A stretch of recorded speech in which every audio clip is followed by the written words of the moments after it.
Hey guys, welcome back. हमारे पास question पे सीधे चलते हैं बिना टाइम वेस्ट किए। पीटर मुंडी किसके शासनकाल में मुगल साम्राज्य के लिए एक इतालवी यात्री था? Peter Mundy was an Italian traveller. देखो क्वेश्चन में ही आंसर छुपा है। पीटर मुंडी कौन था? Italian traveller to the Mughal empire in the reign of किसके? शाहजहां के। Option number B.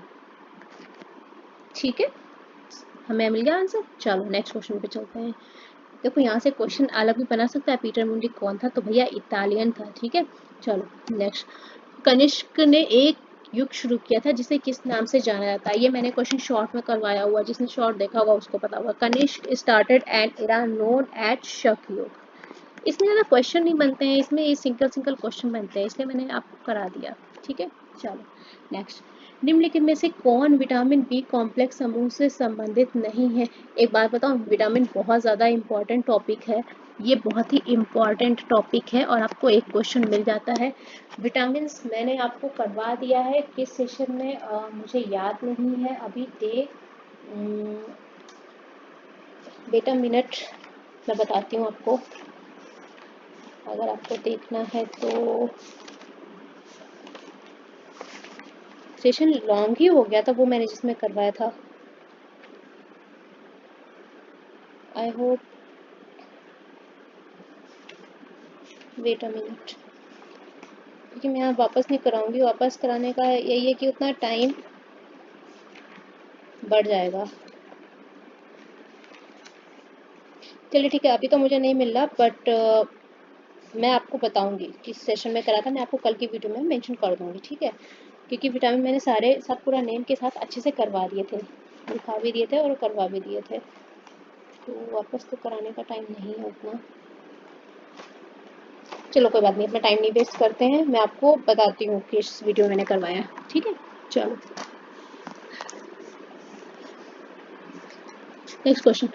हाँ, कौन सा विटामिन बी कॉम्प्लेक्स समूह से संबंधित नहीं है? तो कौन सा नहीं है? Ascorbic acid. क्यों एस्कॉर्बिक एसिड रिलेट नहीं करता है? क्योंकि थायमिन क्या है? थायमिन हमारा बी कॉम्प्लेक्स ग्रुप में है, क्योंकि ये B1 है ना। इसके अलावा राइबोफ्लेविन, राइबोफ्लेविन हमारा B2 हो जाता है, तो ये बी ग्रुप में आ गया। फॉलिक एसिड जो कि हो जाता है B9। ठीक है, तो ये तो तीनों हो गए बी कॉम्प्लेक्स में, बट अपना एस्कॉर्बिक एसिड C में चला जाता है, तो ये हमारा बी कॉम्प्लेक्स ग्रुप का हिस्सा नहीं रहता है। ठीक है, चलो।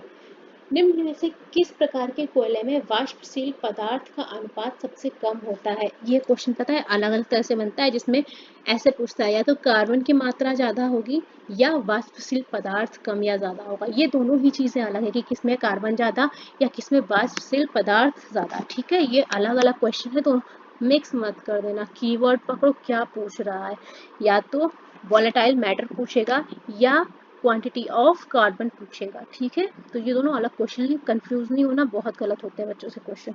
एनटीपीसी में आया क्वेश्चन है 2021 और यूपीपीसीआर में। ठीक है, देखो थोड़ा सा बताती हूँ मैं आपको। इस क्वेश्चन का पहले आंसर डिस्कस कर लेते हैं। एंथ्रेसाइट तो आंसर हो गया। ठीक है, ऑप्शन नंबर डी। अब देखो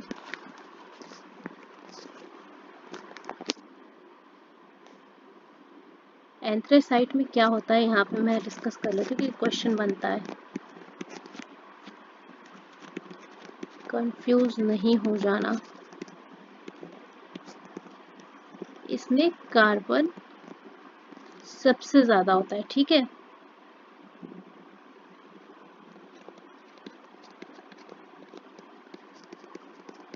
कितना? Up to 96%। अप टू 96% का मतलब है 87 टू 96% तक होता है। ठीक है, मतलब 96 से ज़्यादा नहीं होता है। ठीक है, और ये जो क्वांटिटी है ये एनटीपीसी में पूछी गई थी। ठीक है, एग्जाम में कि कितना है कार्बन अप्रोक्सीमेटली। ठीक है, तो इसमें कार्बन का परसेंटेज सबसे ज़्यादा होता है, और ये इसको इसकी वजह से इसको क्या बोलते हैं कि कोयले का शुद्ध रूप है। क्यों? कोयले का शुद्ध रूप एंथ्रेसाइट को बोलते हैं।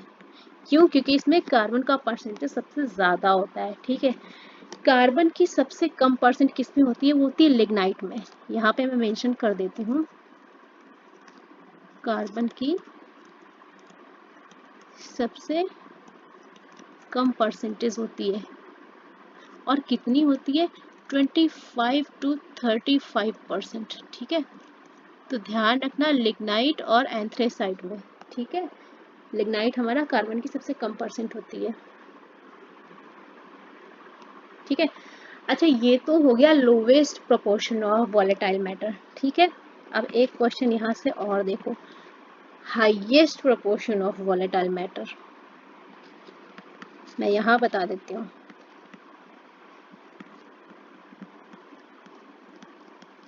देखो थोड़ा सा वीडियो में टाइम लग जाता है, मैं खुद सोचती हूँ कि वीडियो शॉर्ट करूँ, पर बताने लगती हूँ तो कुछ ना कुछ नॉलेजेबल चीज़ें निकल ही आती हैं ना, और जान जाते हैं आप तो आपके लिए भी अच्छा ही है।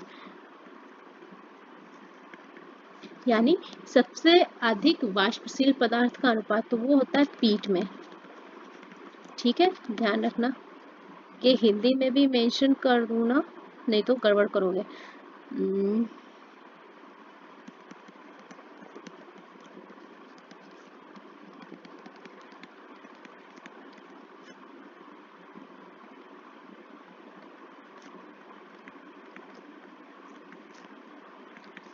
का अनुपात सबसे ज्यादा होता है। अब ये याद रखना कि इसमें कार्बन का ज्यादा होता है कम होता है, ठीक है। सबसे ज्यादा पीठ में, ठीक है। तो ये तो हो गया एंथ्रेसाइट की एक प्रॉपर्टी की कार्बन सबसे ज्यादा होता है। दूसरी प्रॉपर्टी क्या है इसकी, वाष्पशील पदार्थ सबसे कम, ठीक है। तो छूट ही गया था, आई होप आपको समझ में आएगा। वाष्पशील पदार्थ सबसे कम किसमें होगा, एंथ्रेसाइट में। कोयले का शुद्ध रूप एंथ्रेसाइट हो जाएगा। कार्बन की सबसे कम परसेंटेज की बात होगी तो लिग्नाइट हो जाएगा, ठीक है। और इसके अलावा वाष्पशील पदार्थ का अनुपात सबसे ज्यादा किसमें होगा, पीठ में, ठीक है। ये आपको हिंदी में भी पीठ लिखा ही मिलेगा, ठीक है। चलो नेक्स्ट क्वेश्चन पे चलते हैं। बेकिंग सोडा का रासायनिक नाम क्या है। ओ भाई, ये वीडियो मैंने बहुत लंबी करवाई है केमिकल नेम की, वापस मत बोलना कि करा दो या बता दो, ठीक है। मैं आपको बता दूंगी अभी कि मैंने किस डे में करवाई है। फिलहाल क्वेश्चन की बात कर लेते हैं। बेकिंग सोडा का रासायनिक नाम क्या है, वो है sodium bicarbonate, option number B, ठीक है। या इसको क्या बोलते हैं, कुकिंग सोडा, ठीक है। ये देखो क्वेश्चंस बन रहे हैं यहाँ से, एसएससी जीडी में आया हुआ क्वेश्चन है, कब 2023 लास्ट ईयर ही आया है। एक डे में वीडियो मैंने कराई थी, उसमें सारे केमिकल नेम मेंशन किए थे जिसमें से एग्जाम में आए हुए थे सारे। मुझे लगता है आपको देखना चाहिए। मैं फिर से आपको बोलूँगी प्लीज़ विजिट करना उस डे की वीडियो, डे में मेंशन करती हूँ अभी। सोडियम कार्बोनेट केमिकल नेम क्या होता है, Na2CO3, या इसको क्या बोलते हैं, धावन सोडा या वॉशिंग सोडा। याद आया, जिसने देखा होगा उसे पता होगा, ठीक है। सोडियम बाइकार्बोनेट लिखते कैसे हैं, NaHCO3, ठीक है। सोडियम नाइट्राइट कैसे लिखते हैं, NaNO2, और सोडियम नाइट्रेट NaNO3, ठीक है। याद आ गया। चलो प्लीज विजिट।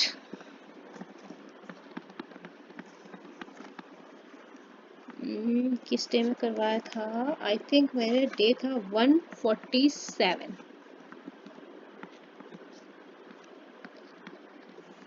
फॉर, किस लिए, chemical name and chemical formula, ठीक है। प्लीज़ विजिट, क्योंकि वीडियो मैं कराऊंगी लंबा हो जाएगा। मैंने उसमें बहुत सारे नेम्स करवाए जैसे caustic soda, washing soda, baking soda, soda lime, bleaching powder, धावन सोडा और नीला सोडा, हरा सोडा, प्लास्टर पेरिस हो गया, अपना जिप्सम हो गया, भुजा चूना, क्विक लाइन, इस तरह से मैंने बहुत सारे करवाए थे। वापस नहीं बताऊंगी क्योंकि उतना, इसलिए मैं यहाँ पे डेमेंशन कर दे रही हूँ। प्लीज़ विजिट कर लीजिएगा, ठीक है। और पढ़ के जाइएगा क्योंकि सीजन में आ सकते हैं। So thank you so much guys, फिर मिलते हैं नेक्स्ट सेशन में, तब तक के थैंक यू।